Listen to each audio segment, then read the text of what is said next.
and she's allergic to mosquito bites.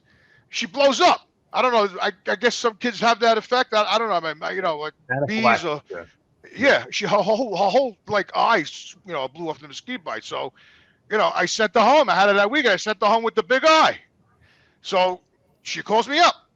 What's with Gabby's eye? I said, she got bit by a mosquito. I don't, I put some ice on. I don't know what to do. I can't believe it. You got mosquitoes in your house. What's wrong with you? I said, everybody's got mosquitoes in there. What are you? I said, why mosquitoes? You don't have mosquitoes in your yard? She goes, I have cypress trees, natural repellent. I says, oh, really? I said, so when the mosquitoes fly to your yard, they go around your yard because you got cypress trees in your yard. They're natural propellant, right? That's right, she said. I said, you're out of your mind.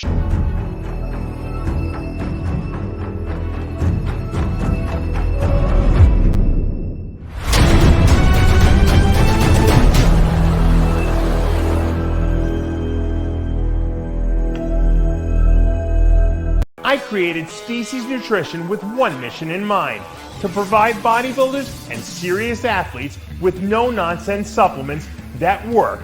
I put my name and reputation on every bottle of Species Nutrition products.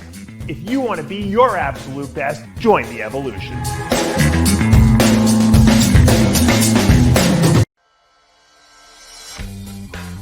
How you doing, everybody? This is Jimmy the Bull at MuscleMonster.com. I'm here today to share with you my personal power straps, how to help you become the best power bodybuilder I could possibly be. Training through injuries, gaining strength, and now I'm going to share with you how you can get the extra mile in the gym, pushing and pulling and getting through the exercises. These are the best power straps you'll ever use. Go to MuscleMonster.com to get the full demonstration.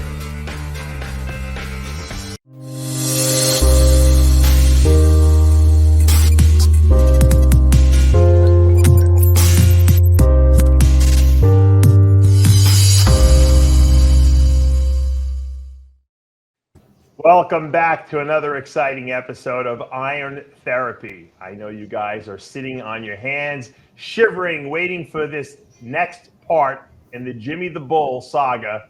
Part 3 is here. John Romano is joining us along with Jimmy the Bull and Lesley, Timbol, our RXMuscle staff psychotherapist. Jimmy, you've been very popular on the Iron Therapy show lately. People have been therapeutically, learning from you. Connecting, yeah. That's a better word. Connecting. So potentially inflammatory is this episode that you had to have me on. Well, John, this is more of an intervention episode. I think part 3 would be intervention because we're still, What is he saying? We're friends. Intervention. What is it? A pain in the ass that you're on the show? No. We need John. That's a whole other tangent Lesley needs to go off on. No, really. You had to have me on the show. We dragged you out of the fucking grave so you could be on the show? You hear this, Lesley? The diminution of reality in favor of something negative for him to bitch about. You were negative. You just said so inflamed that you had to drag me on the show. Like, that wasn't negative? Yeah, no. It shows totally you how it's indicative of how powerful this episode is going to be. I'll give you an indicative. Your right psyche is going to be right in your butt. I'll give you an indicative. Exposed that they need to have the people that have known you the longest on the show to try to pick up the pieces and sop up the blood. You know how this is going to be. So, all right, I want to review the last 2 weeks because if we don't review, then then we don't really have a good place to proceed from. So, the last 2 weeks, Jimmy has told us his childhood, his mother passing, his failed marriage, and his inability to move from New York to Florida, which is where he really wants to be. Matter of fact, John, after last week's episode, when I had to leave and the show was over, he stayed on for not 1 hour, which is what he originally told me, 2 hours, Lesley told me. It was and 2 spoke hours? to Lesley for 2 hours after that. Wow.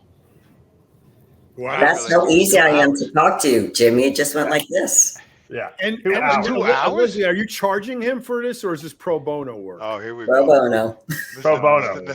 That's it. Jimmy's going to fall in love. Making a reputation on this, John. No, you know what's going to happen is Jimmy's going to fall in love with Lesley now because this is like, you know what he needs. He needs a mama. He needs someone that cares about him. I'm so glad John's on the show, Dave. You know, and then next thing you're going to know, it's like, oh, you know, I'm feeling really good now talking to Lesley. So, you know, I see it coming. I know this guy too well. God, fucking John. Look, and notice, Lesley, the nervous twitch. He's got to have the guitar in his hand. He can't. Well, no, he's serenading her, John. That's what he's doing. No, it's nervous. He knows he's vulnerable right now, and he's got to distract himself. So he can't stop what he's doing, look into the camera, address the issue. This is him. Classic. All right. Okay. But John, at least he's here. At least he's willing to work on things, and he hasn't started yelling yet. You have a point. No, and he doesn't even notice I'm wearing his shirt either. He's just all he's doing is complaining. Well, I can't see. I only see from your breast up. I don't really.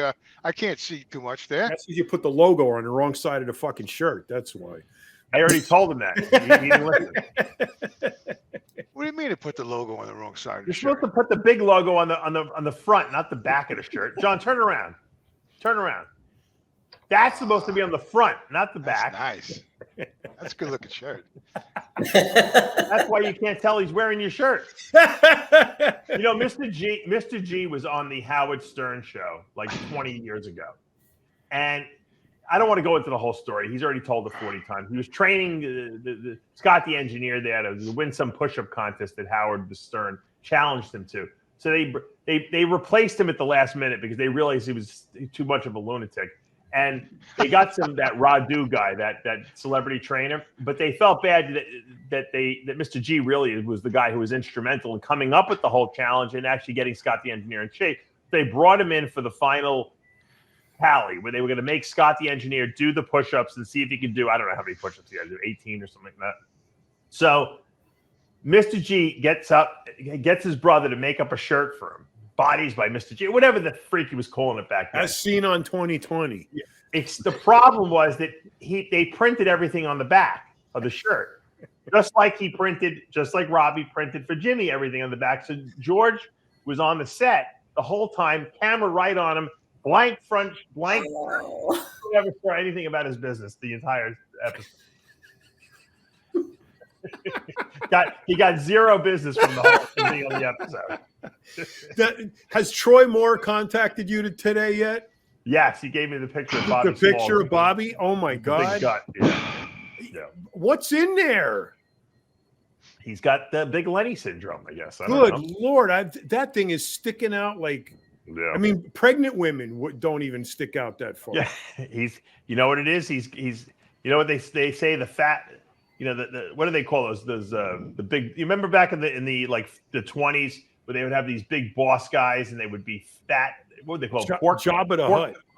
No, they called them like there was a name for them, like the pork barrels. Is that what they called them? Pork barrel. Yeah. The big barrels. They called them the pork barrels because they were like belly.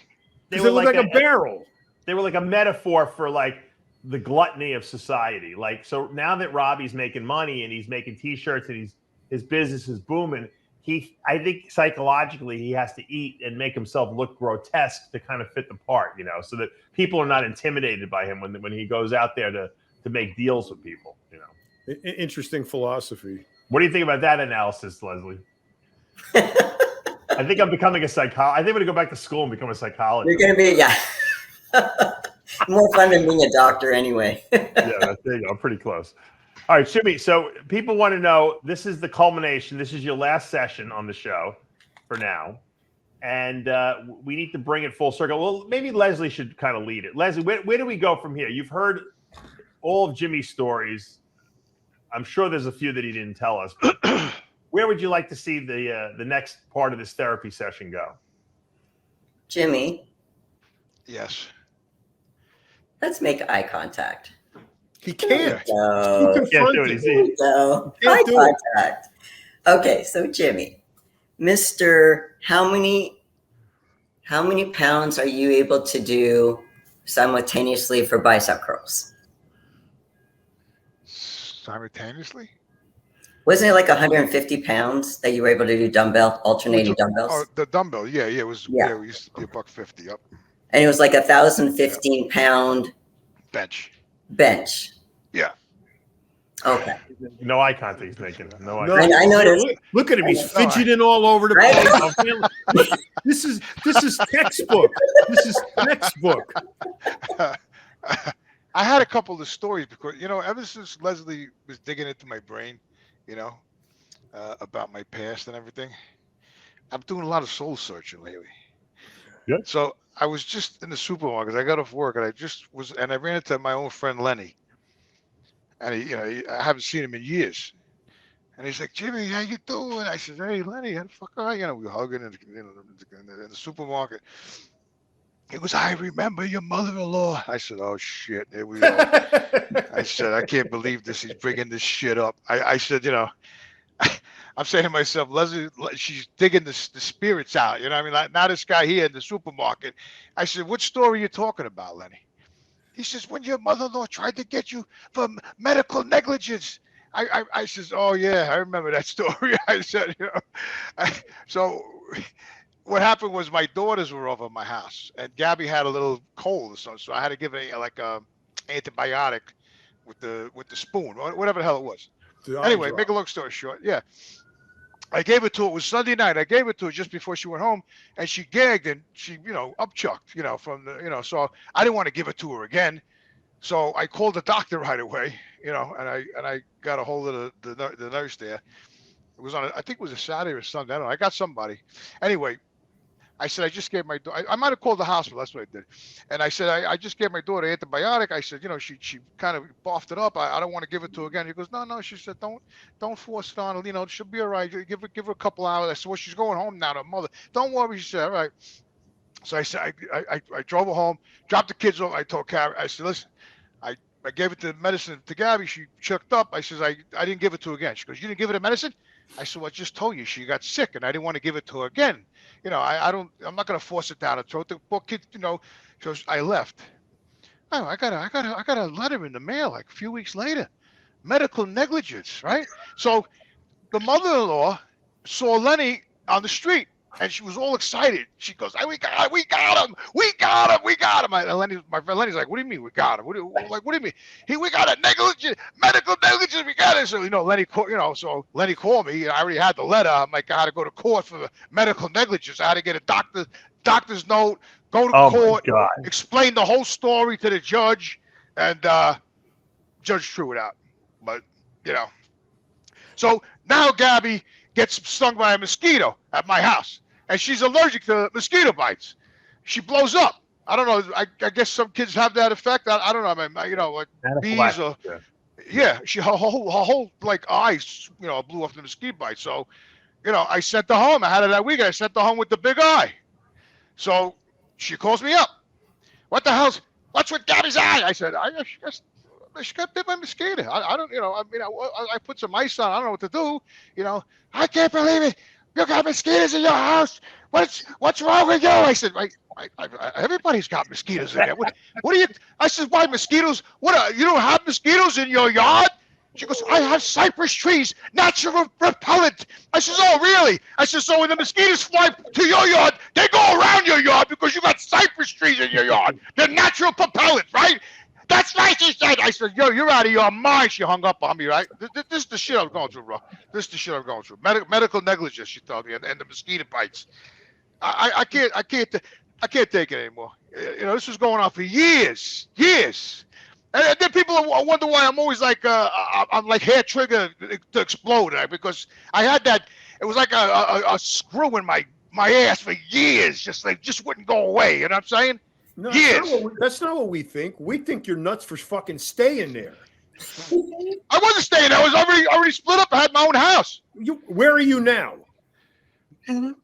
Where am I now? Now, right now, where are you? In my house. Where is that house? Let me tell you. Let me put it a little easier. Where is the house not?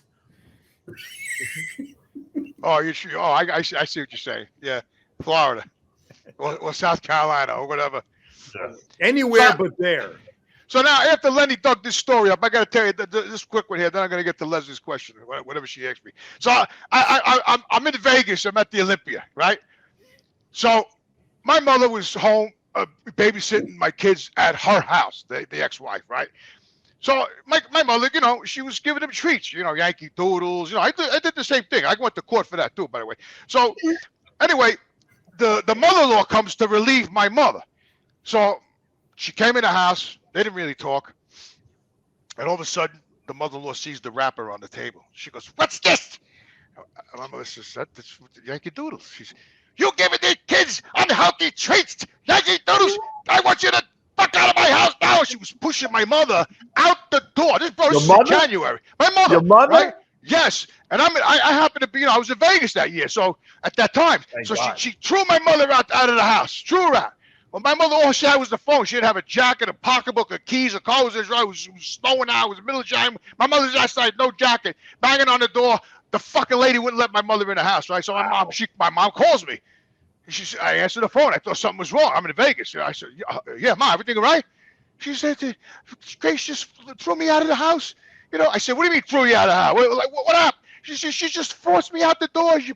I said, "She laid her hands on you. She pushed you. Where are you now?" She said, "I'm in the driveway. I got no jacket. I'm banging on the door. And the lady's looking at me. I said, I said, "Call the cops right now and get her arrested. That son of a bitch needs to get arrested. She just physically pushed you. That's assault." I said, "I'm going to fly home tonight. I'm going to kill that motherfucker." I said, "You're going to get out of here." My mother's like, "I can't do that, right?" And I was going berserk. I was throwing shit around the hotel room, blankets, pillows, fucking chairs. I was losing my fucking shit. I wanted to kill this son of a bitch, right? All of a sudden, my daughter Samantha came to the door, and she opened the door, and my mother got her jacket and her bag. And then when my mother was pulling away, my mother-in-law come out of the house, and she's going like this to my mother in the driveway. She's pulling out. "Who the hell does that? You're a grown woman. You're giving my mother the finger like this, and she's backing out of the driveway?" I mean, I know. I can't even imagine. I just can't fathom the shit these people did to me. Your mother's the nicest person. She's like a saint. The nicest person. But she wouldn't hurt. My mother wouldn't hurt anybody. No. I mean, Jesus Christ, man. I can see them breaking your balls, but not your mother. That's crazy. Well, that's because Grace couldn't stand. For some reason, she hated my mother. I don't know what it was, man. She snuck one time. She snuck up on my mother. My mother was watching my kids. I was working at my house. This is when I was married. And Grace came over. She snuck in the house. This is like 11 at night, bro. My mother was putting the kids to bed in the crib in the back room, you know, all by herself. And all of a sudden, this son of a bitch comes in with that long black, which look like a witch from the east, you know, with that long black curly hair, that Greek bastard, right? And then she goes into, all of a sudden she's standing there. You know, my mother had the lights kind of off because she's putting the kids to bed. You know, also she turns around, she sees this silhouette of this witch in the doorway. My mother almost had a heart attack.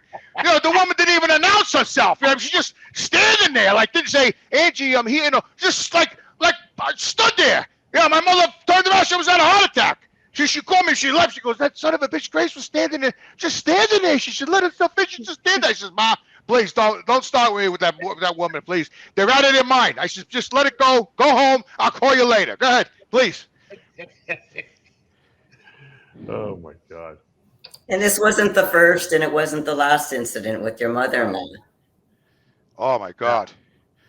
I was outside, Lesley, breaking my ass on the front. Like Dave was at that house. Let me say something, Jimmy, first for a second, because John can get attest to this. He would come to the TV show every week, and it was another story. He was in court. Every week he was in court, this guy, or at least every other week. And he had to hire a lawyer every time he had to go to court. Oh. To the point where the lawyer actually felt bad for you, right, Jimmy? Because, I mean, the amount of money you were shuttling out. But the stupidest things he had to go to court for. She just wanted to go to court, you know, and wasn't she her own lawyer or something like that for a while? Oh yeah, she used to show up with a suit. She would come with a briefcase and everything like that. The fucking briefcase. I used to tell my lawyer. I was sitting in the bench in the hallway. Here she comes with the suit and tie with the fucking suitcase. I used to tell my lawyer, "What the fuck has she got in that suitcase?" That's what I want to know. She looks like she's acting like she's an attorney. My John would go, "I don't know what the fuck she's got in that thing." I mean, every time, she never opened the fucking thing. Just went in court with the suitcase, put it on the table, like she was going to break out some fucking evidence or something. You know what's hysterical? My ex did the same exact thing. She had the little thing with the wheels, and she had a crate and a bag, and she's wheeling this fucking thing behind her and rummaging through it in front of the judge, to find a piece of paper. It was everything in there. There was nothing. It was just all an act. Yeah, a show. That was it. No, she was nailing me for babysitting for the longest time. She wasn't even at the job. So I hired my friend Pat. He's a private eye. I said, please do me a favor. I beg, whatever you want. I said, please, you got to go there and film when she's working, when she's not working. And so he says, no problem. So I hired him. He's a good friend of mine. I think you know him, Dave. I'm not going to mention his last name. But anyway, so he had a cowboy hat, and he went into the strip bar with he had a little camera in the middle of the fucking hat, the cowboy hat. and he walks up there and he's filming her, and he asks her name. She gives her real name. The fucking idiots. Everybody's got stage names like Lily, shoot Linguini, Madison, whatever. Brooklyn. This son of a bitch uses her real name, so that was even better. So the guy filmed all that, and then filmed her.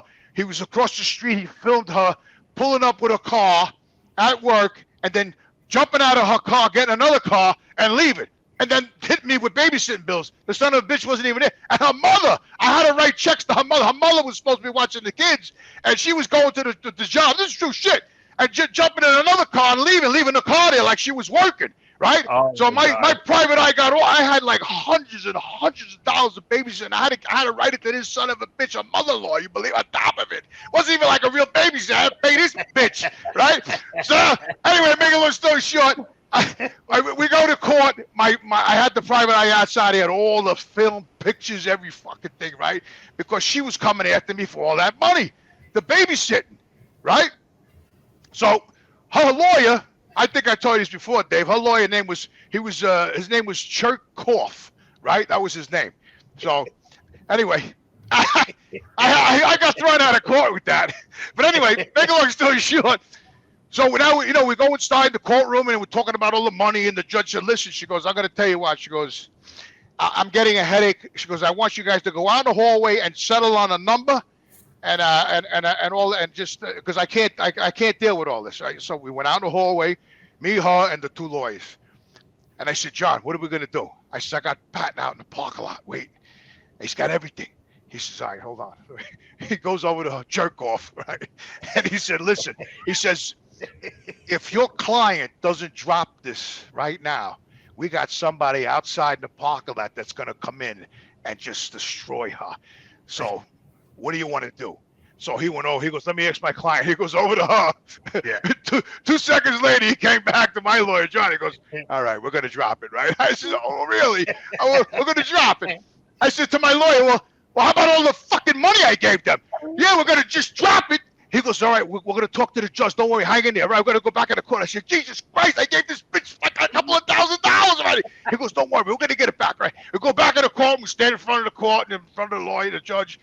And the judge, we explain what happened, that she's going to drop the charges. And my lawyer says, now it's about the monies that, he did spend, So the judge says, well, you know what? She goes, just don't let it happen again. She says, I want you out of the courtroom.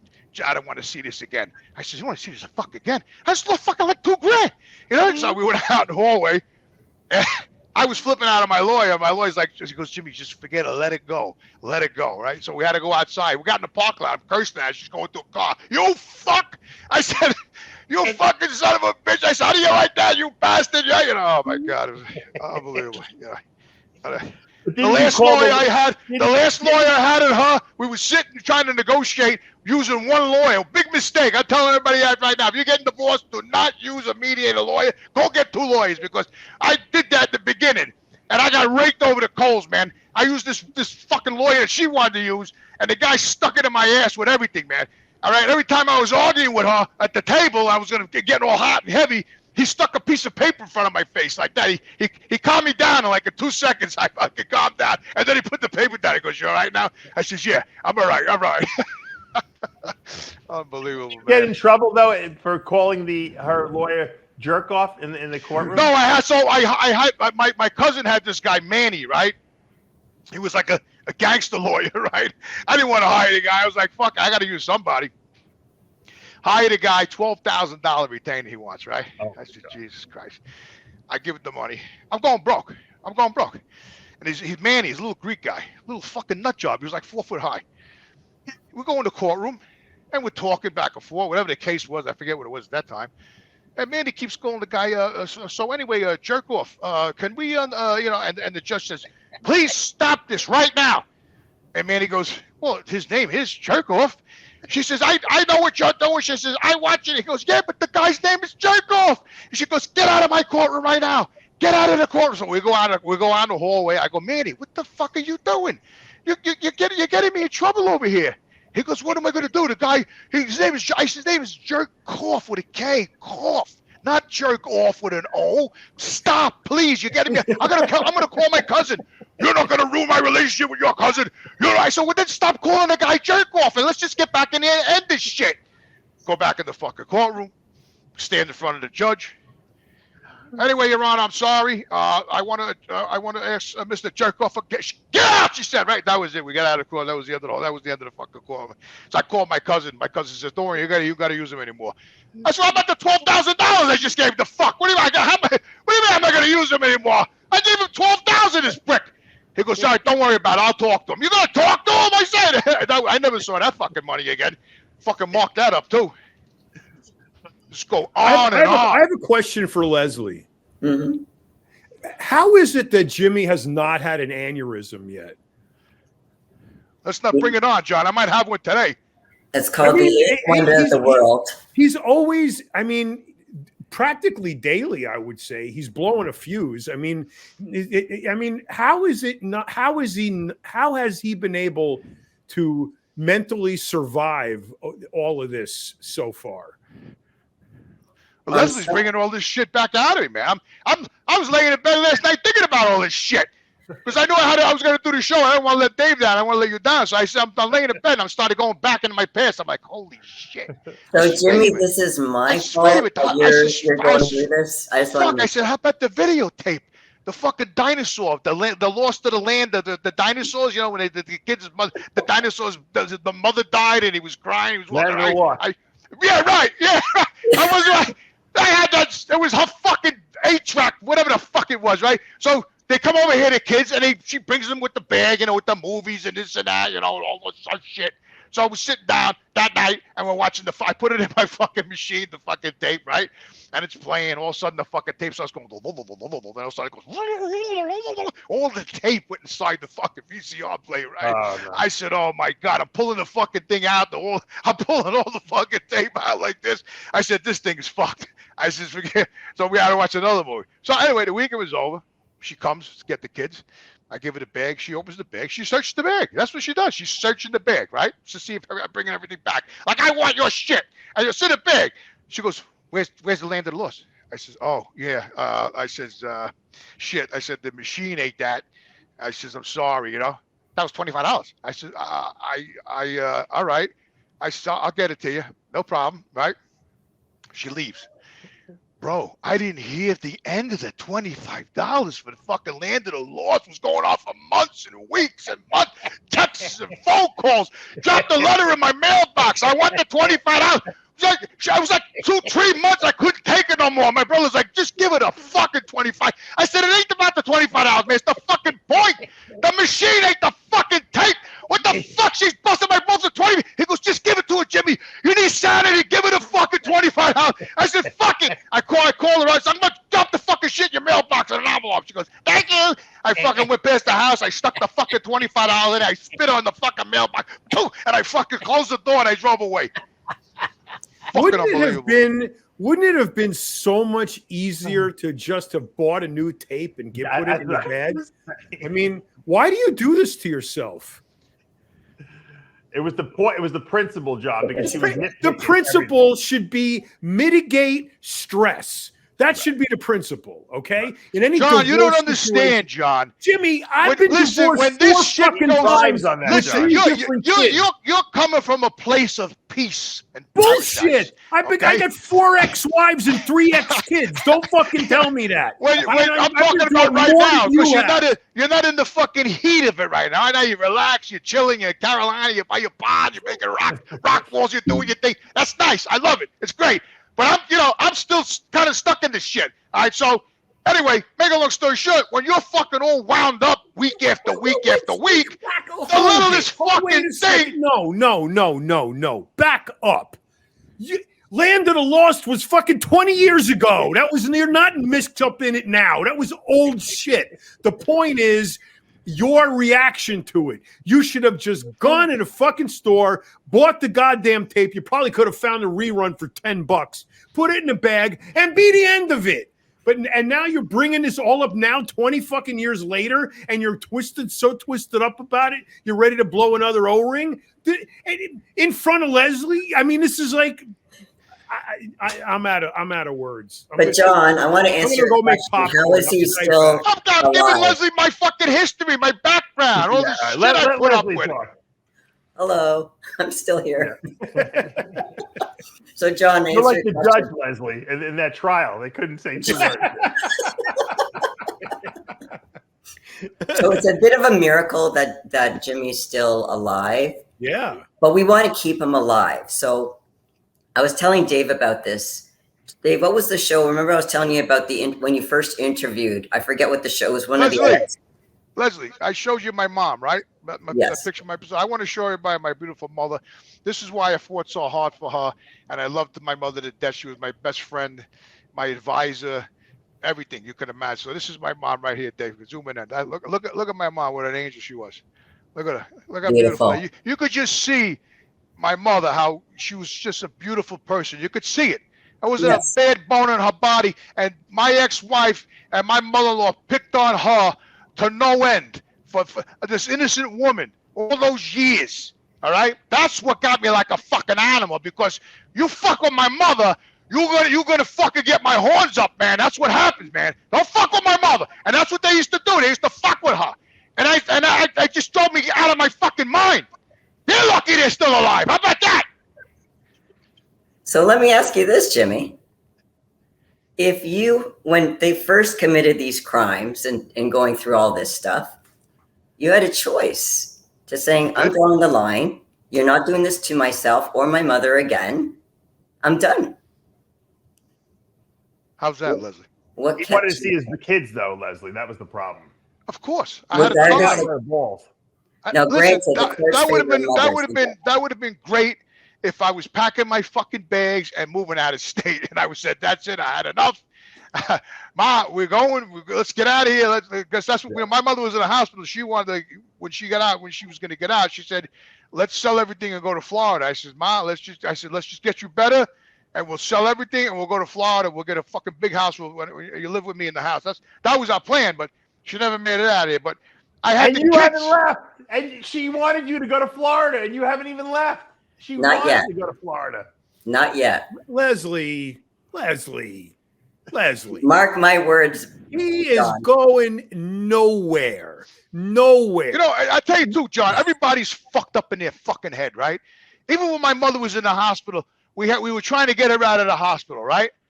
So the doctor said she needed rehab. I couldn't understand what the fuck he was talking about. My mother needs rehab. My mother's got congestive heart failure. What do you mean rehab? Let's just get her home. You know what I mean? So I could take care of her. Well, this is rehab shit. He was determined to have this rehab stuff. So first he started with the lady coming to the room. So I was there 24/7. So I'm in the room sitting in a chair like this against the wall, right? And here comes the fucking rehab lady. She's coming in the room, right? This young little twat. She comes in the room there. I says, "Hi, how you doing?" She goes, "Hi, are you the son?" I said, "Yes, my name is James." She says, "How you doing, James?" I said, "You here for the rehab?" "Yes." She goes, "Come on, Mrs. Belletti." She goes to my mother, gets my mother out of bed, puts her in the chair, then gets the walker over there.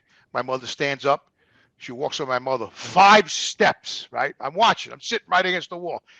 "Okay, Angie, that's good." She slides the chair over. "Sit down." "Okay," she says, "that's very good." She says, "Tomorrow, I'll be back the same time." And she's getting ready to walk out. I go, "Oh." I said, "Oh, excuse me.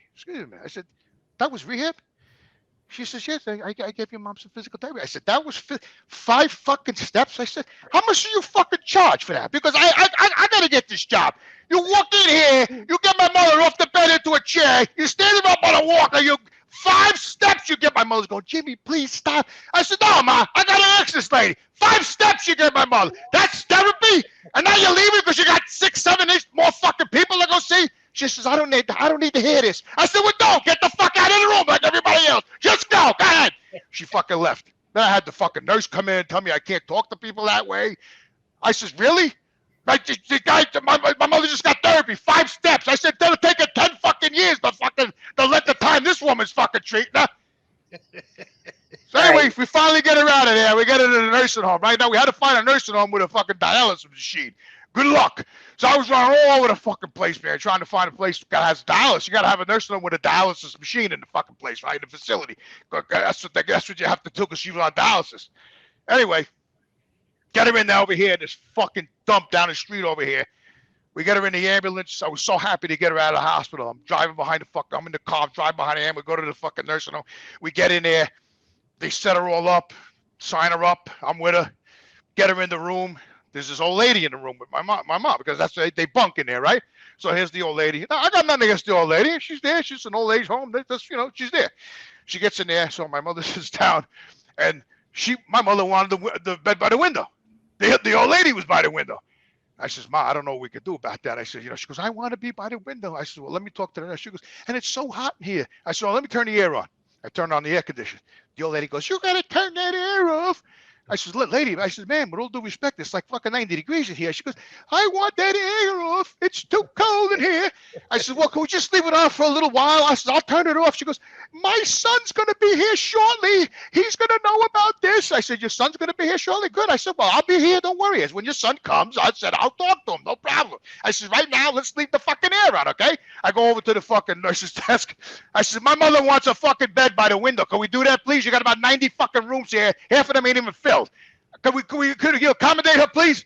All of a sudden, they come, they take my mother out of that room, they go to another room, we find her with the window. And so now I stayed there that night with my mother, right? This place was a fucking nightmare, John.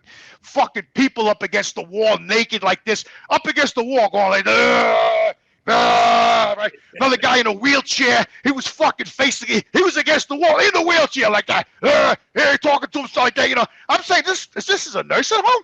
This is a fucking insane asylum. They had some guy in the shower, right out in the open, down the end of the hall. Curtains wide open, naked, screaming in the shower.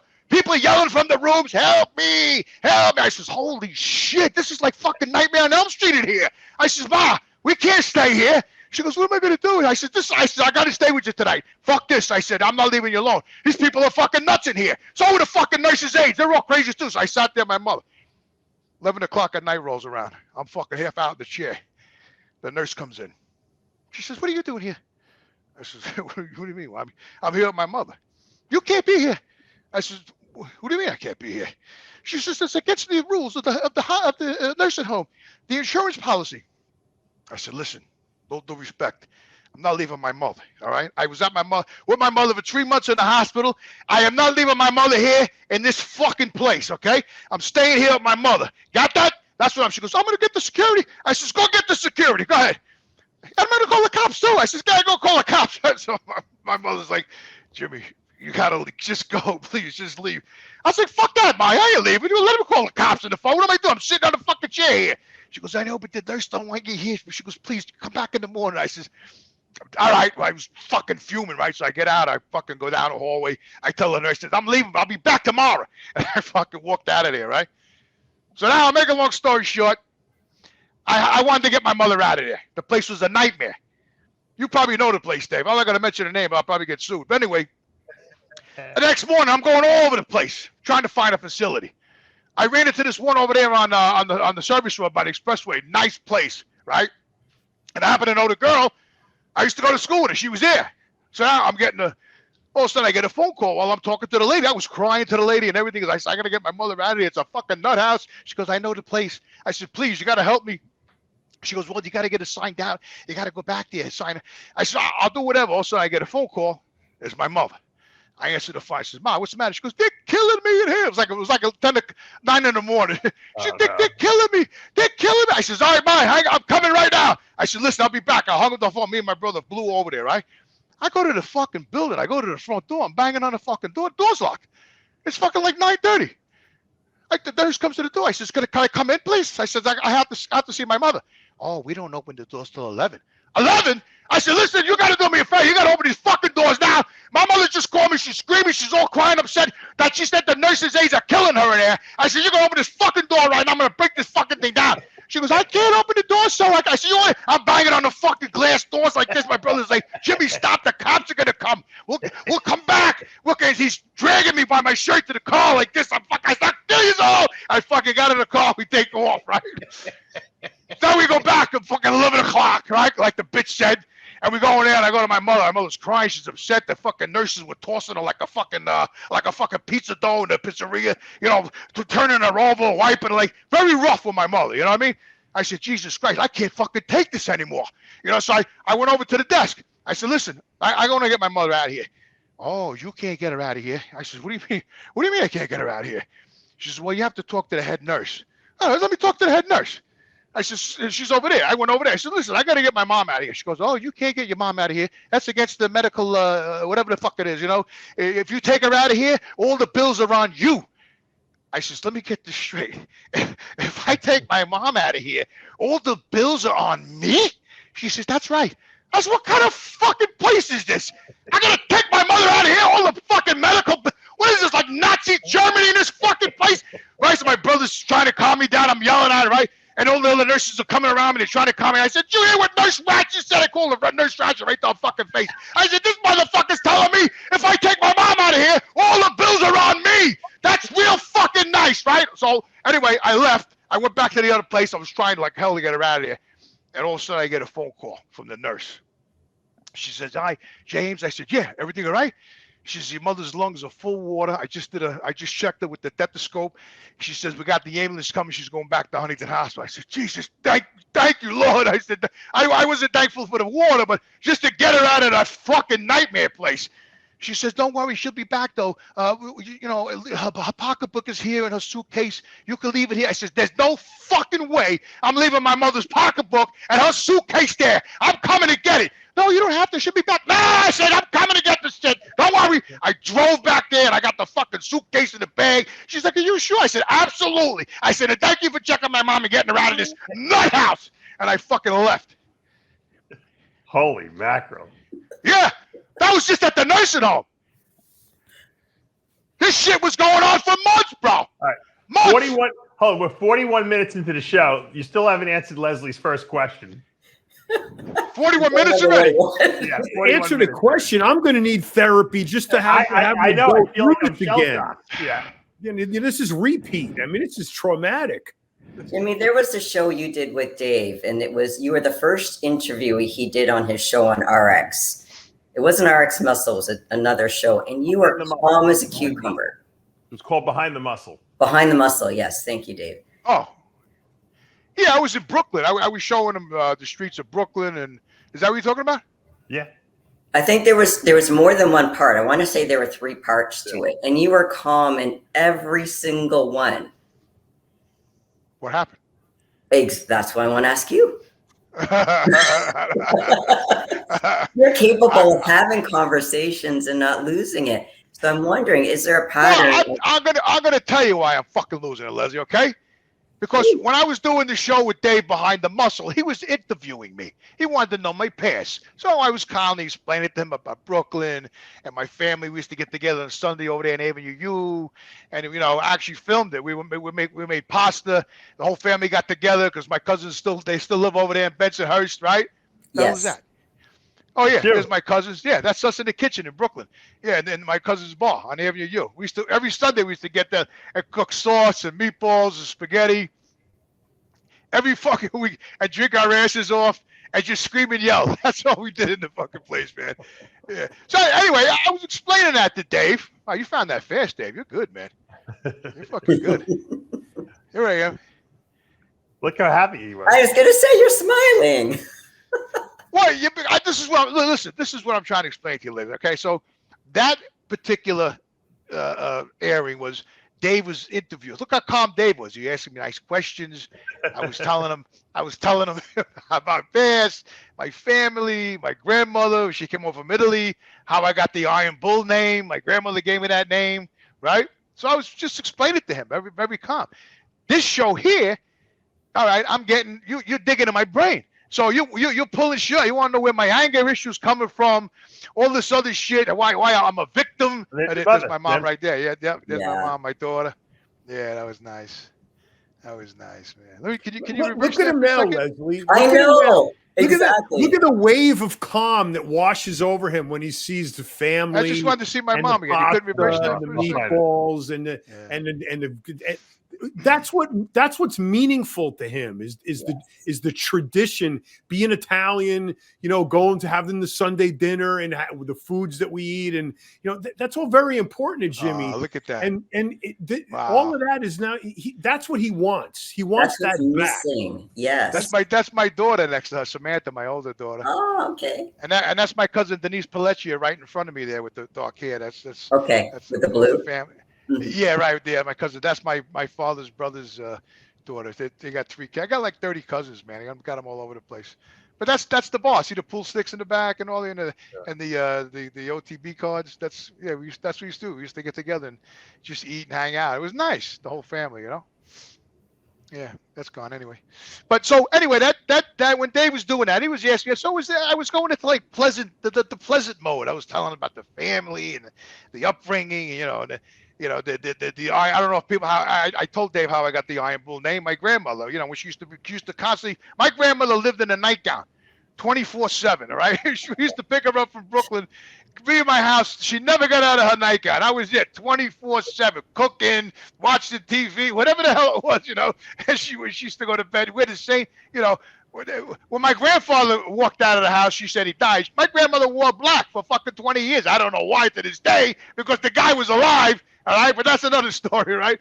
But anyway, so that's what I did. So when I was a kid, I used to flex in the kitchen for my grandma. I used to eat the meatballs, nice thing of Italian bread, a little dip it in the sauce. She used to make the stuffed artichokes. Oh, they were great, right? Monty Gorta's fresh. She used to make the grapes herself. My grandma was an unbelievable cook. And I used to just sit. I used to get with a hangover on a Sunday morning. I used to flex, And my grandma used to feel my arm. She used to say in Italian like iron, And then I kept flexing. She's like a bull. So that name, Iron Bull, I told that story to Don Ross, and I told Dave, and I think I told you, Don, about that. That's how that stuck. When I went out to California, and I went to Don Ross's house, he broke out the beer and the weed, and he broke out the tape recorder, and then I started smoking fucking weed and drinking beer. I got blown out of my fucking shoes, and he started asking me questions about, how the whole thing started. And then I told him about my grandmother. I didn't have the name the Iron Bull yet. And that's when Don Ross says, "That's it." He goes, "The Iron Bull." And that's how that stuck all these years. And then he also named you a power bodybuilder. A power bodybuilder, yeah. That was that's back where in that came from. Power bodybuilder came from Don Ross. Yeah, so I coined that name pretty much. I was like the original power bodybuilder. Nobody was really doing that at that time, but so those are all pleasant stories. So when Dave was interviewing me, I was relaxed. I had a suit jacket on. Dave was calm. He was asking me all these. We were in a calm setting. The lights were dim. He had the background going on. It was just a nice setting, the whole thing with me and Dave. That's why I was calm. Well, on the other hand, with you're digging in my brain. You want to know where my anger's coming from, the victim. So all this shit's coming out of me now. You know what I mean? It's like the sewer pipe backing up. Now all this crap's just pouring out of me because I'm starting to go back in my past thinking about all this shit, the torture that I went through for fucking 20-something years. My poor mother went through the torture too, because she used to cry too, hysterical for me when I was going through all that crap. That night I got thrown out when the cops came to my house and I told the cops I was leaving, and they stopped the mother-in-law, the witch that she is. When I was talking to the cops, she went on the kitchen table. She stole my car keys. She tried to take my fucking truck, Lesley, okay? This is the shit I was putting up with, okay? You want to know why I'm getting all this anger? All right? While I was talking to the cops in the house, this bitch took my car keys, went outside. She was trying to take the key off. It was fucking 1 a.m, man. She's outside trying to take the truck key off. She got it off the ring and dropped it. Being that it was a black key, she couldn't find it on the black driveway. So she went back in the house and threw the keys back on the table. So when I said I was going to leave, I went outside with the officers. My mother was there too, because she came, because they called my mother too. My poor mother, she came there too. Anyway, I got the keys and went outside. I'm talking to the cops. I said, "Listen, I'm very sorry." There was like 4 or 5 cop cars there. Every time she called them, there more and more came, right? It was unbelievable. So anyway, I says, they were getting ready to leave. I had the keys in my hand. I wasn't thinking the car key wasn't on there. So they're getting ready to leave. My mom's getting her car. She says, "Mom, I'll meet you at the Sweet Hollow Diner." She said, "All right." All of a sudden, I'm looking at my keys. I'm like, where the fuck?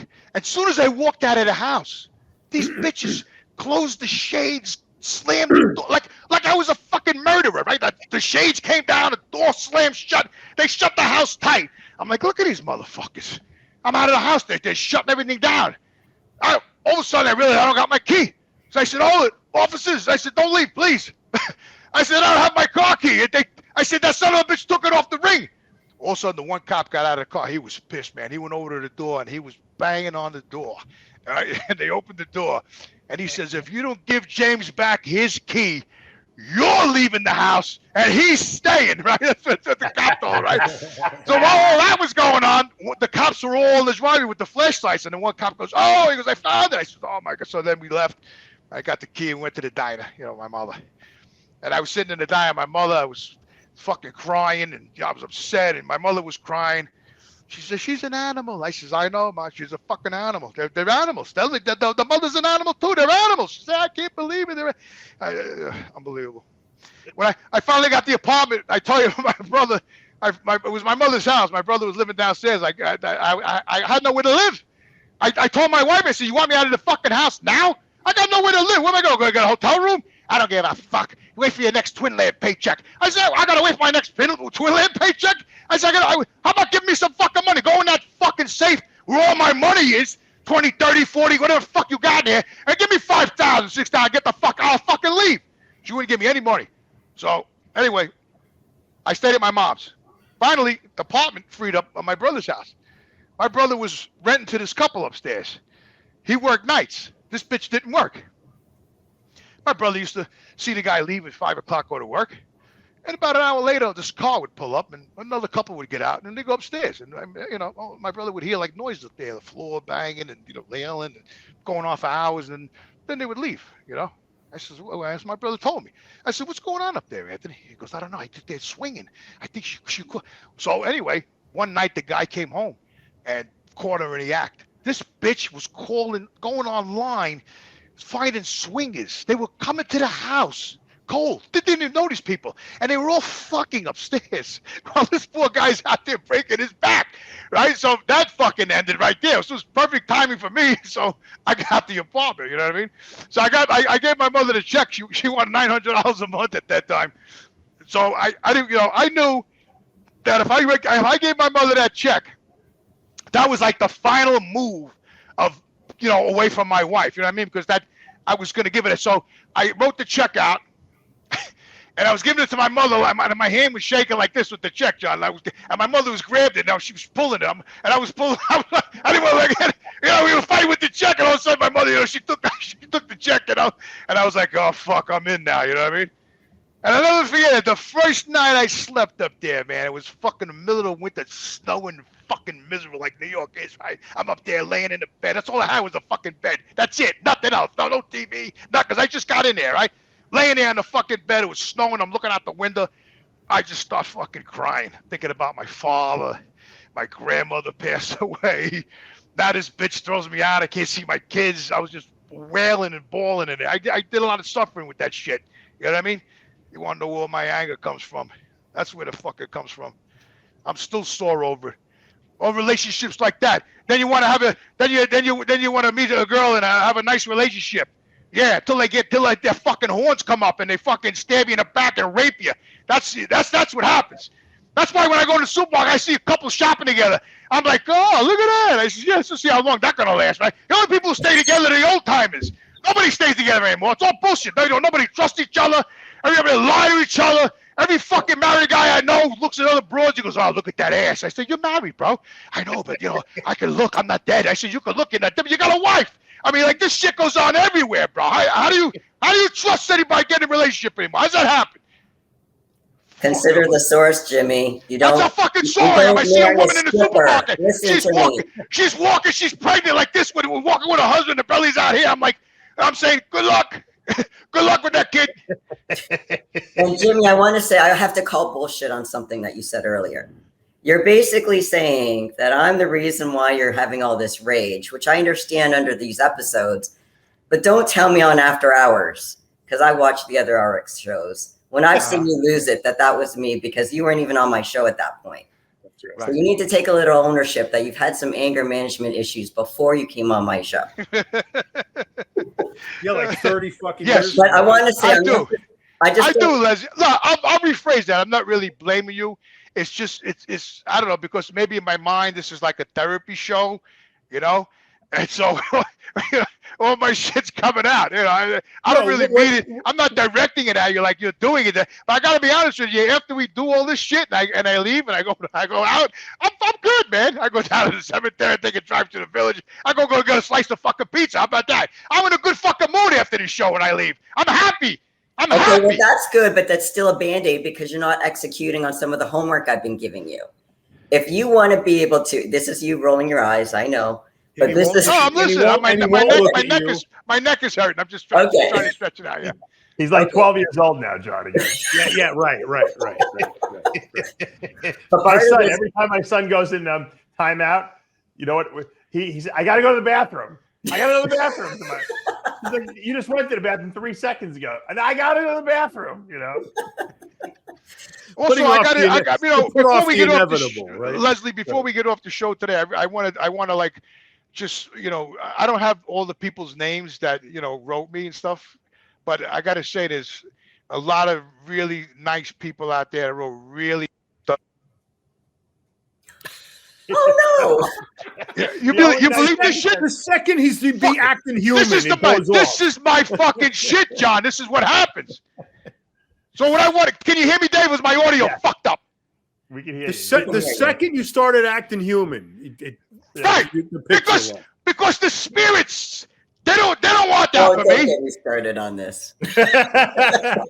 I will be all over on the spirits. But you know what you were saying? You were saying that a lot of people had contacted you, Jimmy. Yeah, what I was trying to say before I got fucking interrupted by that spam phone call.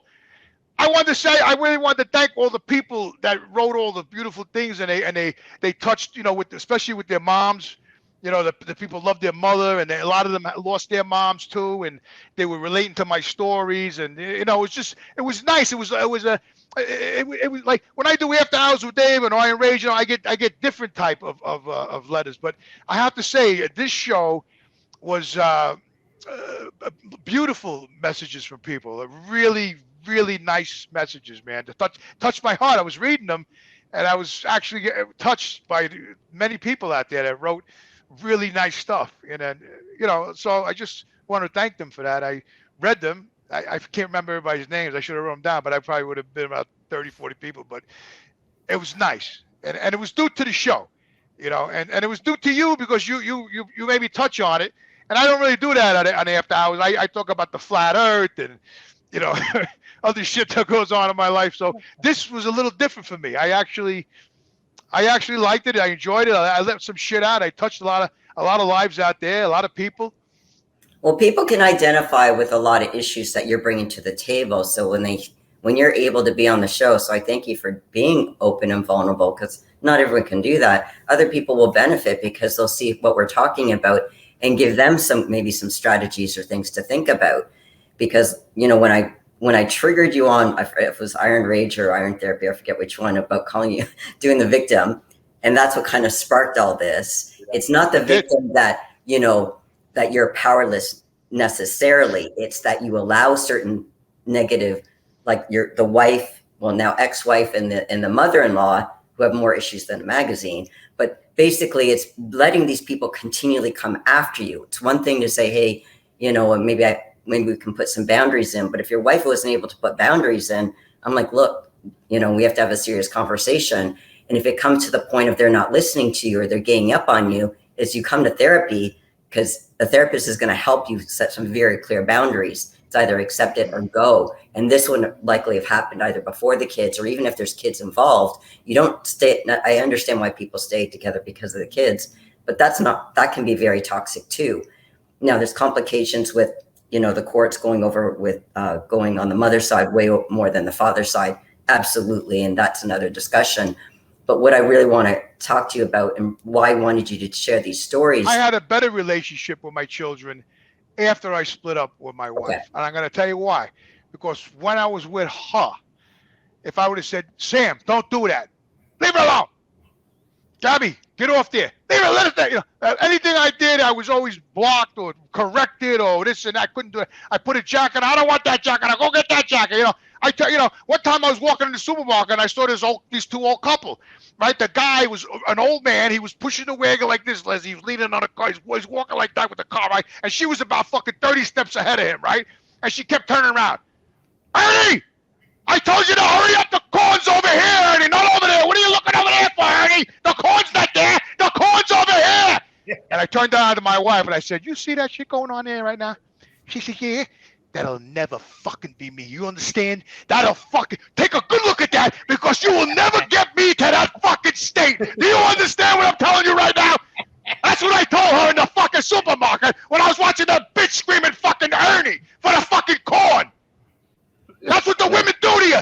They grind you down to the smallest little fucking thing. They break your balls for the fucking smallest little fucking thing. And then you find yourself arguing over a little fucking thing like this. The fuck out of here.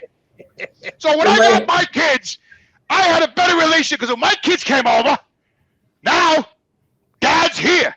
Come on, let's go. We went here, we went there, put the clothes on. I fed them when I wanted to feed.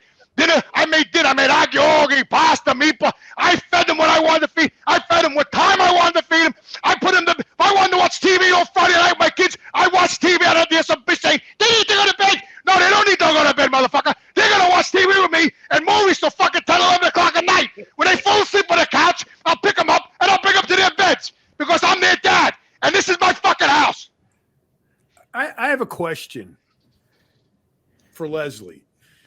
In your entire professional career, have you ever witnessed such radical swings in mood over such a short period of time? Actually, yes, because I've been doing this for over 20 outside of a mental institution. I'm talking about. Oh, I have clients. Yeah, I'll have clients in my office that do that. Really? Yeah. Wow. So he's not. I think it all doesn't, Lesley. Doesn't this all go back to the original question I asked Jimmy? You know, about his wife and how he met her. Remember you that made one bad choice, one bad decision, and it mushroomed into everything. The fruit of the poisonous tree. But the thing is, it's not so much, when we mess up, because we're going to make choices that we don't realize at the time are mistakes. It's what you do. Do you let that mistake happen over and over again? I'm not saying you asked for this, Jimmy, and you certainly didn't deserve it. You were given a. Lesley, when I met my wife, I was lied to. You understand? I used to come home late at night, and I used to park in front of the bar where she worked. And my friend Sean worked there, McCarthy. Guy was he was one of my best friends, still is. And he used to sit outside the bar with the chair against the wall, and he used to read books because he don't drink or nothing like that. So I used to pull up there 12 o'clock at night, coming home from the airport, and we were bullshitting. And then he said, "Why don't you come in for a beer before you go home?" I said, "Well, I don't really want to go in there." Yeah, right. Yeah. So I went in there. I saw her walk by. We met. We talked, and then that's how we started. Sean was like, "Oh, she's a good girl. Her business stays there. She don't get involved with the customers." That's how it started. So then I moved in with a girl, and I cared for her. I cared for her so much, I put up with her fucking Persian cats. When she was at work, I used to stay in her fucking room with the Persian cats, with the cat litter right next to my fucking bed. And I used to fucking lay there at night. I used to hear them walking around the room, and then all of a sudden one jump in the kitty litter right next to my bed. This is how much I cared for her because I was dealing with this shit because I don't like cats, all right? And the fucking cat's tail went in the air like this here, and all her the thing was shit and diarrhea in the fucking box, man. And all of a sudden the smell came over like that. I had to put the covers over. I can't even tell you the shit I went through, all right? I can't even tell you. But my question, again, this is part of the victim mentality, is you kept putting up with the shit. You stayed in a situation that was so unhealthy. I'm not a quitter, Lesley. I'm not a quitter. That's why. I'm a guy. I give people chances over and over. I'm not a quitter. I'm a hardcore fuck, and I don't fucking give up on people. That's my problem. I just saw something the other day. It said about something about good people always lose, man, because we care and we get a beating and we settle. Even if the love is not right for us, we settle because we're good people and we put up with the shit because that's how we are. And I read that just the other day. I stumbled on it. I read this. I said, "Holy shit, this thing was wrote for me." I couldn't believe it. You made one bad decision. You paid for it for 25 years. It's over, right? Now you have the ability to make the right decision for your mental sanity, for your future, for where you're going to be for the rest of your life. Yet you're still not making that decision for some reason. That's why we're here today, right? Yes. And I'm learning a lot from you, to be honest with you, Jimmy. I am. You are? Yeah, because I relate to some of the stuff you say. No one can relate to all of it because the stories are just too crazy. But I think everyone can relate to little snippets of what you're going through, that they've gone through that in their life. Anybody that's gone through divorce and custody battles can relate to this. This is, or is even in an existing relationship, you can relate to certain aspects of what you're saying, 100%. But you have the ability now, you have a clean slate, Your mom wanted to go down to Florida with you. She's not here anymore. Your kids are grown. They don't even live by you anymore. Your brother said, get the fuck out of here. And you still haven't done anything. I got to say something. My last relationship of 20 years, I'm still friends with her. We're very good friends. But towards the end of our relationship, I was trying to mend things up, and I had a surprise birthday party for her. This is how shit rolls for me. Okay, so I had it down at the bar where she bartends. So I set it all up. I bought the balloons. I went to Party Town. I bought all the fucking balloons, the party things, right? I fight everybody behind her back. 30-something, 40 people were at the bar, right? So I told her best friend, this fat fuck, all right? I told her, I says, make sure that you get her. I'm serious, bro. You have no idea. I used to like her. Anyway, she was jealous of the way I cared for my girlfriend. I built decks for her. I did shit for her. Her brother had 2 strokes. I used to go there and bring him fucking turkey sandwiches from Boston Market and sit with him because he was fucked up. He couldn't walk. He was, I used to walk his dog and clean his house. I used to I did a lot for her, And I don't want anything back from it. I just did it because I loved the girl. And that's the way I am. When I love somebody, I give my shirt off my fucking back, man. I give you my fucking shoes. I'll walk barefoot if I have to, and I'll give you my fucking shoes, all right? So anyway, I told this fat bastard, I says, make sure you're at the bar at 4 o'clock. I said, because that's when we got everything set up. Everybody's going to be there. So they were at Jones Beach, all right? Now, she told me this later. I didn't know this. But she kept saying, come on, let's leave, let's go, we'll go back to the bar. And she kept saying, the fat fuck, no, let's hang out a little longer, Meanwhile, this motherfucker knew that I had a party there at 4 o'clock.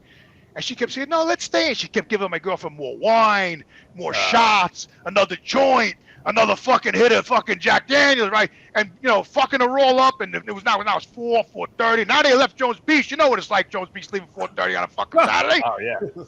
It's a fucking nightmare getting back. Took them to... Everybody left. By the time she got there was 4 fucking people in the bar, bro. 4, okay? And I was looking at this fat bastard with fire in my fucking eyes, right? And I said, I want to kill this motherfucker, but I got to stay calm because I don't want to cause a scene here, right? So she came, and there was a few people there, but they gave her cards. I gave her a present. I had a cake there. We made nice and nice. We blew the can out. Meanwhile, it was fucking a third of the people that were there, right? Because this fat bastard did it on purpose because she was jealous the way I cared and loved my girlfriend. You understand? Because she was with a fucking useless piece of shit, all right? That guy couldn't even hold a job, all right? He couldn't even, you go fucking get a job, and 2-3 months later, they fired him. That motherfucker can't even hold a job, all right? So this is the way, and they sleep in separate bedrooms, and they haven't fucked in 20 years. So misery loves company, right? So because I cared for her, and I loved her, and I did a lot of shit for her, and she did shit for me too, I'm not gonna lie. Right? She was just, so she actually made she was late on purpose, this son of a bitch. And this was at the end of our, I was trying to mend shit up because I knew shit was a little rocky because I was on the couch for 4 years. So I was trying to mend shit up, and this fucker, so anyway, lo and behold, 4 years. Wait, hold on. Yeah, 4 years. Yeah, 4 years I was on the couch. Yeah, because I was fucking mentally depressed, right? So anyway, the son of a bitch, right? This motherfucker, right? This is weeks later. I used to go down to the bar, just wander around the parking lot. She used to come outside. She goes, "What are you doing?" I said, "I'm out in the park." She goes, "You can't be here. You're wandering around the park. People are thinking something's wrong with you." I says, I can't just hang out here. No, you can't hang out in the park. You got to leave, right? So I used to leave. And, I used to come back. I used to stand in the back by the kitchen. She used to come back. She goes, what are you doing back here? I said, I'm just hanging out. She goes, you can't be here, because I was there for fucking 20 years. All of a sudden now I'm not there. So I used to go. I couldn't help it. I used to drive around until she got off, and then I knew in my mind she was off. Then I went home. I was fucked up over that breakup, right? So anyway, make a long story short, I'm standing outside the bar. She just came out there, says, you got to leave. Your kids, stay out of here. The fucking Kevin, the owner's getting worried. He thinks there's just something wrong with you. She goes, you got to leave. I said, all right, I'll leave, right? As soon as she went inside, this fat bastard rolls up in her car and gets out of the car. I said, look at this what timing, this fucking fat bastard, right? She gets out of the car. She starts walking towards me with all that fucking jelly roll and shit. She comes over to me. She goes, hi, Jimmy. I says, yeah, how you doing? She says, I just want to let you know I had nothing to do with that breakup. I had nothing to do with that breakup. I said, oh, you didn't, huh?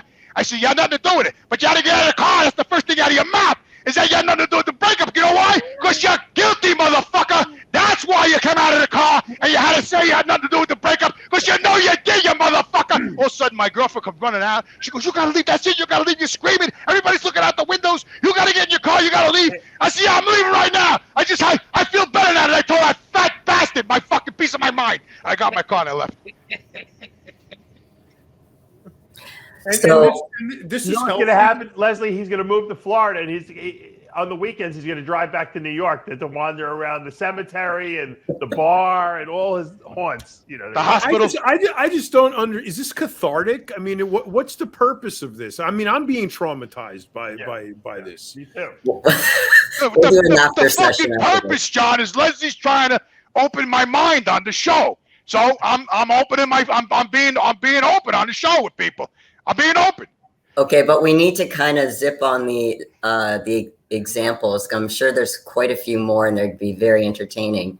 But I think we need to be able to move on from this point.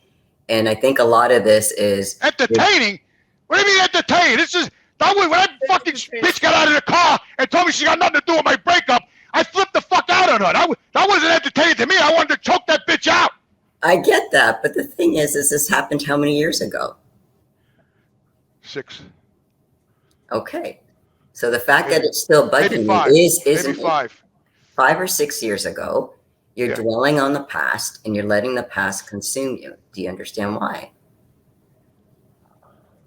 No. I don't. Do you want to know why?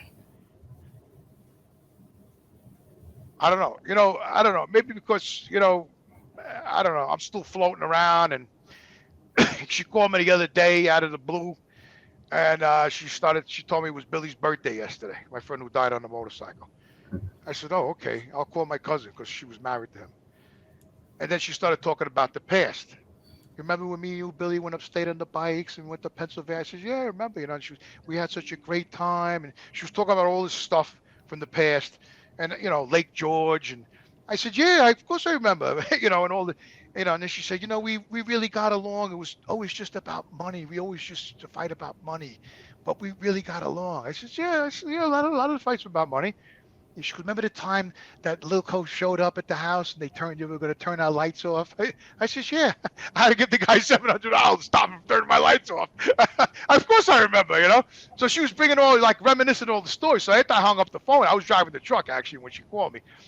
I started thinking about shit. Because she brought it up. So I was thinking about all the trips we had and, how we moved from house to house, and she helped me raise my kids and Lake George and all that shit. And that's, now the kids are gone, she's gone, everybody's gone. Here I am. So I started thinking about, I'm not feeling sorry for myself. I just started to think about shit like this. Say, where the fuck am I? Yesterday I was upstate. It was fucking 4 a.m. I'm driving my truck. I'm all by myself, pitch black. All you see is the black road. You see the white lines going like this. You get hypnotized, right? I'm in the dark. I'm upstate. Okay. So all of a sudden, the guys rolled up on me and they made the horse sound, right? Because I got a horse in my truck because I told them the horse story, right? So I got that. Anyway, so they scared me because I was mesmerized. I was in my truck driving upstate in the dark with the fucking lines on the road. That's all you see, right? And I was thinking about my life. I said, let me think about this a minute. I said, I did so much shit in my life. I did movies. I had a career. I traveled. John knows I did shows with both of you all over the place, lifting strong, blah, blah, blah, blah, blah. I said, hey, look at me now. I said, I'm 60 fucking 3. I'm in a fucking trailer upstate driving a truck. I said, how'd this happen? I had my mother, my kids, the girlfriend. I had so much shit going on. I started to actually feel sorry for myself last night on the fucking road. First time. You know, I'm like, where the fuck? I says, how much fucking life do I have left? I'm 60 fucking 3. How many? So my friend, my trader partner, he asks me all the time. He goes, Jimmy, you got to start get snapping at it. He goes, how many summers you got left? I said, how many summers I got left? I said, I never really thought about that. I said, I don't know. He goes, what, 8, 9 summers? I said, I don't really know. I never thought about it. He goes, you're going to be 64 in November. He goes, what you got to do something with yourself. I said, holy shit, he's right. You know what I mean? So anyway, whatever. That's the story with that. I don't want to get too morbid with that, but that's what I was doing. I was contemplating my life on the road, upstate. So let's take the next step. Let's take the next step when you contemplate your life. Yes. You have a choice to look in the past, the present, or the future. Where do you want to look? Definitely the future. Definitely the future. I was down the cemetery yesterday after work, and you know, I broke out the chair and I was sitting with my mother in the smoke. It was very smoky here for a couple of days. That's because of Canada. Yes, I know. I was sitting down there and I was talking to my mom and I said, you know, Ma, I said, I can't live at the grave, man. I said, you wouldn't want me living here. If you could make a phone call, you would say, get the fuck out of there and go make yourself fucking happy. You know, stop coming down to the cemetery. I'm not here. You're sitting here day after day, week after week. You bring in a chair. You bring beer. What are you doing with yourself? Get a life. Get the fuck out and snap out of this shit. As a matter of fact, I told Dave this, I think, a while ago. It was early in the morning. I was laying in bed. And I you know, when you're just coming out of a sleep like that twilight, you're kind of like, you're just waking up out of a dead sleep and you hear something or you hear a voice, it's like you're in between worlds, like you're in between this world and the other world because you're just coming out of that dead sleep, you know? And I heard my mother's voice, man. She said, that's enough. I heard her say that. Clear as day. That's enough. And I finished waking up and I got up, I sat up and I was like, I was looking around the room. I was like, is my mother here? I just heard her say that's enough. And anyway, that's what happened. So I think she's trying to tell me that's enough now. I gotta. So what are you going to do about it? It's one thing to talk about stories. There's talk and there's action. What are you going to start doing to make your mother happy? Well, you got to talk first, Lesley, before you have the action, right? Well, you've been talking, you know, no offense, but you've been talking quite a bit, not just today, but a lot of episodes. I want you to actually start executing on steps to start working towards a better and happier future. Not just talking about, oh, it would be nice if.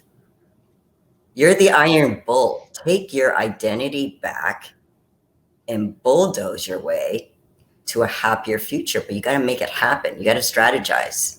That's what John said the other day. He goes, take that fucking Marine Corps shirt off, he says, because you're not acting like a Marine. He says, you got to get it in gear, get your ass in gear. It's not acting like a fucking Marine like you are.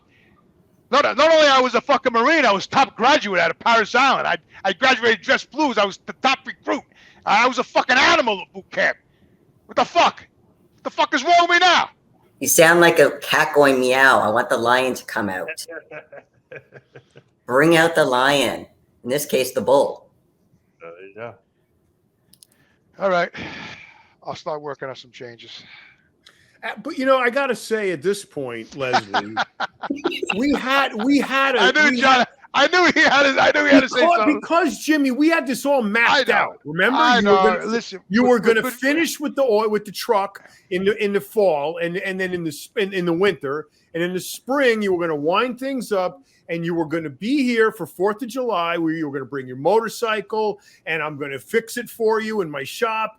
And we talked all about this. We gave you a whole plan, week by week, month by month, week by week plan, target date, like you're getting ready for a show, and we were going to accomplish, things along the way, winding up stuff, getting rid of this, getting that of storage, all the stuff you had to do so that you could put your bike on a trailer, drag it down here to my house so that we could fix it so you could get to Florida with a nice refreshed Harley that you're going to like ride around in Florida and make new friends and get into the bike scene. And we talked about all this. It was beautiful. It was bringing tears to my eyes. I was getting ready to go with you, for crying out loud.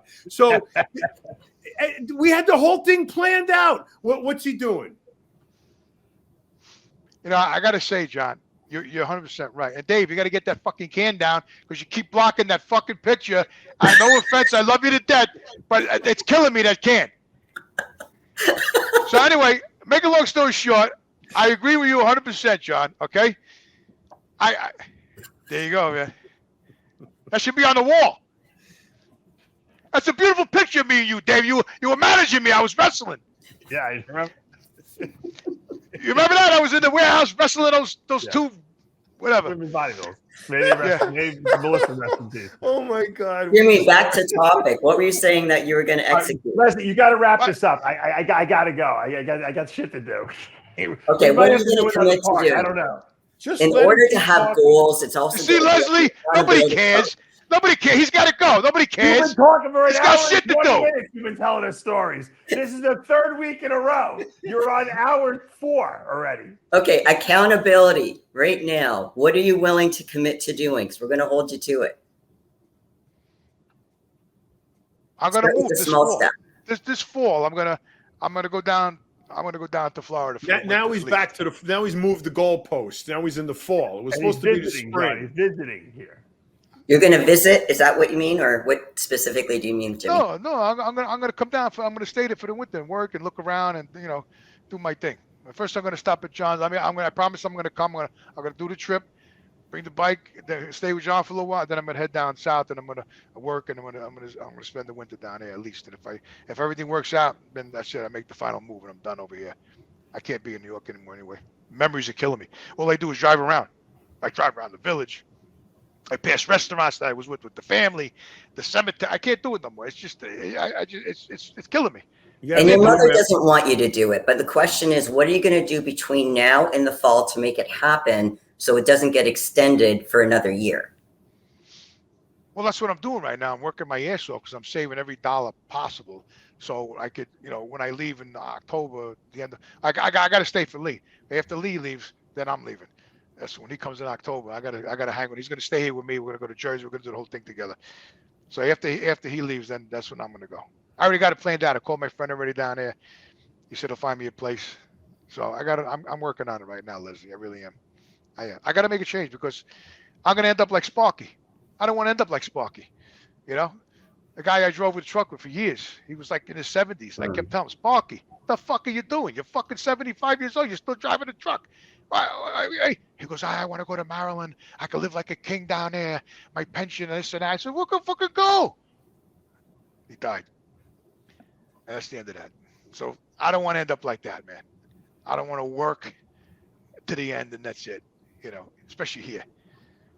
I was born in St. Petersburg, so I want to do a full circle. You know what I mean? I was born, I traveled, I lived the whole life. Now I want to come back down to Florida and eventually, end up there. That's what I want. Okay, so for all the viewers that are watching this, everyone's hearing this. This is not done. We'll talk about it, Lesley. We'll continue talking about it. We're going to definitely continue talking, but if you don't move down in the fall, there's going to be a serious consequence, which you can talk about later. But anyway, I appreciate Dave has to wrap up. Okay, well, I respect you, so I'm on the same page.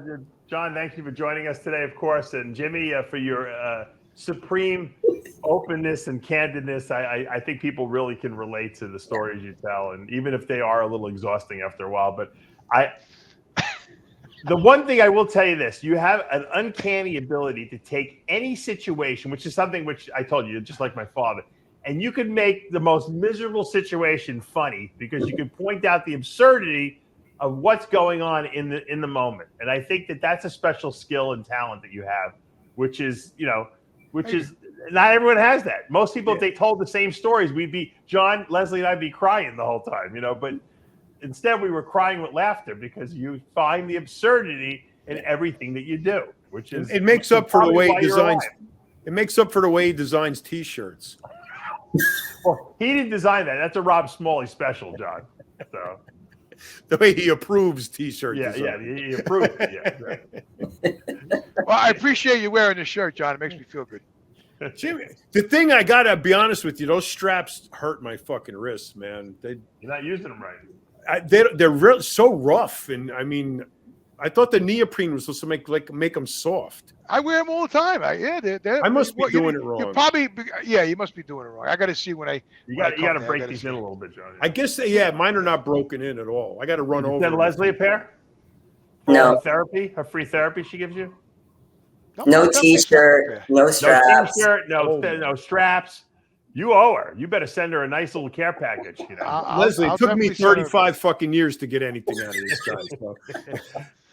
All right. Well, we're gonna wrap up today, and hopefully that's enough. Hopefully Jimmy has enough kick in the ass to get his ass down to Florida here and down to South Carolina. So Thank you, see. guys. Appreciate Only time will tell. You know, now we're out of time. We've been out of time for quite a while now, but we're definitely out of time now. Well, how long are we on the show now? An hour and almost 30 minutes. An hour. Oh my God! No wonder I'm starving. Hey, me too. I'm Dave Palumbo with Lesley Timbol, Jimmy the Bull, John Romano for another episode of Iron Therapy. See you next week. See you next week.